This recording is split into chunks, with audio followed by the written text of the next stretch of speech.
There are 5 institutional dominoes that actually reprice XRP, and today, at $1.14, only some of them have actually fallen. Back on March 17, the SEC and the CFTC quietly classified XRP as a digital commodity, which changed what your XRP legally is, and almost nobody hyping the dream scenario right now puts that domino anywhere near the top. That is the whole problem. The hype ranks by what sounds biggest, and I'm about to rank by what is already standing. Here's the deal you're getting in this video. 5 dominoes counted down, each one graded one of 2 ways: already real, with a date you can check, or still a maybe. Number 1 is the one already on the board, and it is the biggest. Let's start with the contradiction, because this is the whole point. The loudest story going around XRP right now stacks 10 huge sounding events into one dream scenario and treats them all as if they're going to land next month. Some of them are real and already done, but most of them are years out or completely pure hope. If you cannot tell which is which, you cannot decide anything, and $1.14 is exactly the price the market pays you for that confusion. Domino 5, the dream tier. This is the stuff the Maxis pitch leads with. A BIS tier 1 classification. The IMF folding XRP into its reserve basket. A sudden BlackRock XRP ETF. A Fed cut next month. A $30 to $100 price for XRP. Grade is completely speculative. I'm not telling you these can never happen.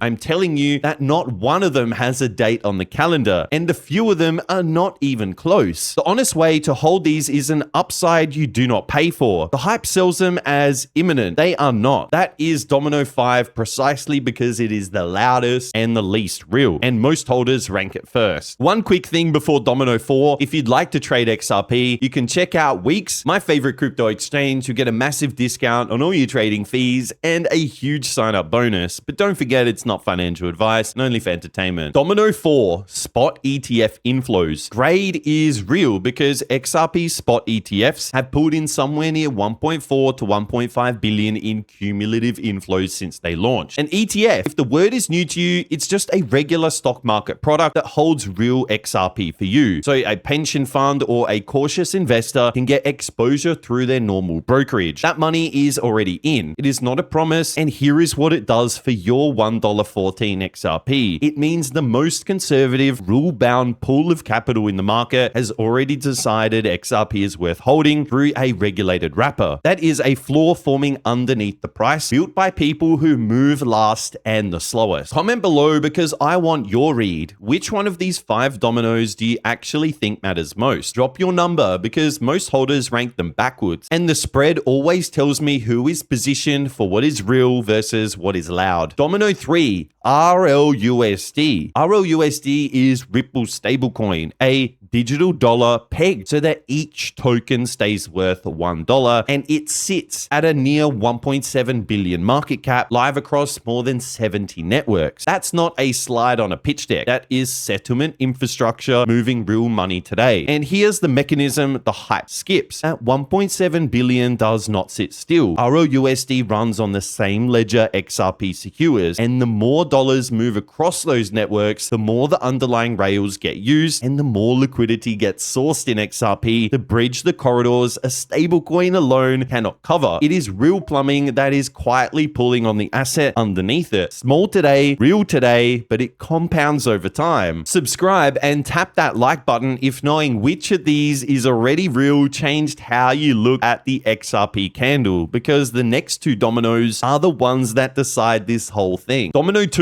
is the Clarity Act law vote, but it's pending right now, and this is the live one to watch. The Clarity Act, which is just the bill that puts crypto under one clear set of federal rules instead of a courtroom guessing game, cleared the Senate Banking Committee back on May 14th. The piece left out is a full Senate floor vote, which is the entire chamber voting it up or down. Floor vote is the last grade before it can be signed. That vote has not happened yet, but when it does, models that price this stuff lift the probability weighted XRP target from around $1.46 towards $1.60 and even pushing beyond $2.20. Those are forecasts, not facts. But notice the gap. The chart is trading at $1.14 while the formal legal machinery is one vote away from finishing. One of those is mispriced, and only one of them has the committee already cleared. There is a reason the biggest banks are not cheering this on, and it tells you how real this is. A settled, legally cleared XRP XRP paired with a 1.7 billion stablecoin moving across 40 plus networks threatens the payment rails the big banks rent out at a premium. Standard Chartered, an actual global bank, is on the other side of that trade, and its analyst Jeffrey Kendrick has a public XRP target of $2.80 for 2026 and $7 for 2027. When one bank publishes numbers like that while others quietly lobbying against the law, that split is your tell. Subscribe and like the video because the floor vote week is when Domino 2 falls, and I'll have that read ready for you the morning it lands. One more for the comments before the final verdict. Name the one domino you would watch to know the wave is stalling, because that is exactly the signal we're going to check. Domino 1, the digital commodity classification. It's already been done and it's the biggest of them all, which is why it's sat at the top this whole time while the hype has been burying it. Back on March 17th, the SEC and the CFTC jointly classified XRP as a digital commodity. In plain words, that means XRP gets treated legally like gold and not a company's stock. That sounds like old news, but it's the opposite. Here's the consequence that compounds.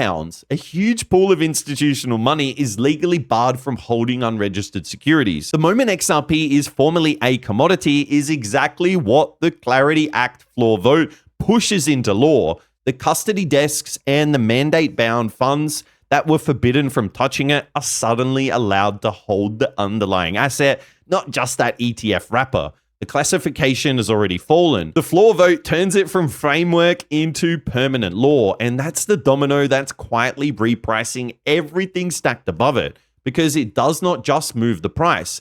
It changed who is allowed to enter the room. So here is the verdict. One decision at $1.14 with the classification already real, ETF money in, RLUSD already live, and one floor vote standing between a framework and permanent law. XRP is a personal hold with conviction on the real dominoes and a flat no on paying up for the dream tier. Now the stall signal, because honesty is the whole point of ranking these. The wave is stalling if two things happen together. The Senate floor vote slips with no replacement date on the calendar, and the ETF inflows stop and start bleeding back out. One alone is noise. Both at once means the live dominoes have lost their momentum, and you wait for a fresh date before pricing Domino 2 or anything above it. That's the line, not a guru's vibe. Forward this to an XRP holder who's in your circle that's still chasing the 10 dream scenario because they're pricing the loudest domino and ignoring the one that's already fallen. And if you want the read the morning it lands, like the video, subscribe, and tap that notification bell.